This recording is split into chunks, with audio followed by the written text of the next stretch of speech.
August 12 வரலாற்றில் இன்று. இன்றைய நாள் சர்வதேச இளைஞர் தினமாக கொண்டாடப்படுகிறது. இன்றைய நாள் உலக யானைகள் தினமாக அனுசரிக்கப்படுகிறது. 1765 அலகாபாத் உடன்படிக்கை கையெழுத்தானது. 1833 சிகாகோ நகரம் அமெரிக்காவில் நிறுவப்பட்டது. 1879 முதல் தேசிய வில்வித்தை சங்க போட்டி சிகாகோவில் அமைக்கப்பட்டது. 1919 இந்திய இயற்பியல் விஞ்ஞானி விக்ரம் சாராபாய் பிறந்த நாள் இன்று.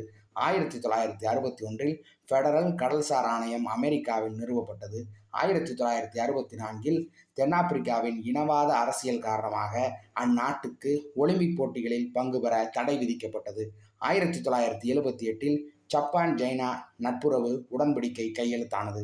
1981 IBM பர்சனல் கம்ப்யூட்டர் முதன்முறையாக கடைகளில் சேமிக்கப்பட்டது. 1985 உலகின் மிக மோசமான ஒற்றை விமான பேரழிவு